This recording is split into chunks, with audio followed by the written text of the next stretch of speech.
এবাৰ প্ৰভু ভগৱন্তক প্ৰণাম জনাবৰ বাবে সত্ৰলৈ আহিছিলোঁ। ৰাম, লক্ষ্মণ, সীতা, হনুমান এই গোটেইবিলাকৰ ইমান পুৰণি বিগ্ৰহেৰে সৈতে খটৰা সত্ৰৰ এটা বিৰাট ডাঙৰ ঐতিহ্য আছে।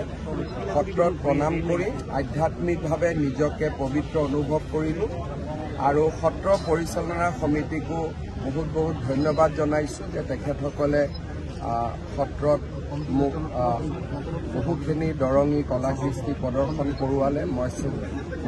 মোৰ চোৱাৰ সৌভাগ্য হ'ল। মই তেখেতসকলকো ধন্যবাদ জনাইছোঁ।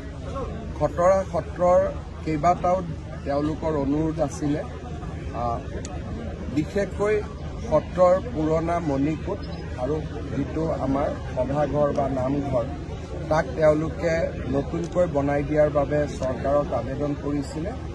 মই তেওঁলোকক কথা দিছোঁ যে সত্ৰৰ মণিকূট আৰু নামঘৰ দুয়োটাই সুন্দৰ কৰি আমি নতুনকৈ নিৰ্মাণ কৰি দিম। সত্ৰই আৰু এটা অনুৰোধ কৰিছে যে যদি দৰঙৰ চৰে চাপৰিয়ে 1000 বিঘামান মাটি পোৱা যায়, সত্ৰই খেতি কৰিব পাৰিব, সত্ৰৰ এটা উপাৰ্জনৰ পথ এটা ওলাব। মই DC আৰু বিধায়ক মহোদয়ক অনুৰোধ কৰিছোঁ যে আপোনালোকে চাই দিয়ক, তেনেকুৱা যদি মাটি দৰঙত আছে চৰকাৰলৈকে প্ৰস্তাৱ পঠিয়ালে আমি লগে লগে আবণ্টনৰ ব্যৱস্থা কৰিম।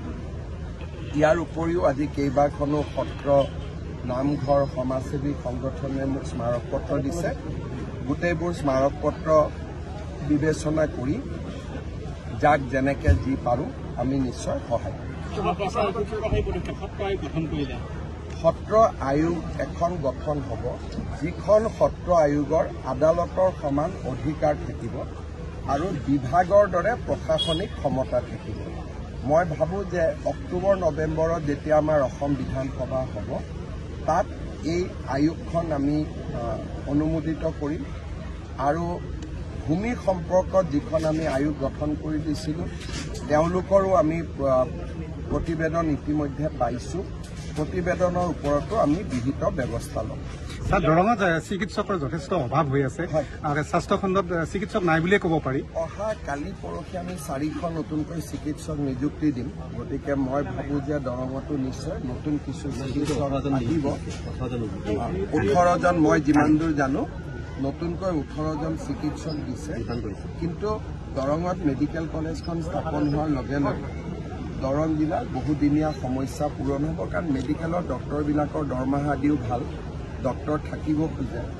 আমাৰ হেল্থ হেড ডক্টৰ ৰখা খুব দিগদাৰ, কাৰণ দৰমহাও ইমান নহয়। সেইকাৰণে মই চেষ্টা কৰিছোঁ যাতে সকলো জিলাতে এখন মেডিকেল কলেজ হয়।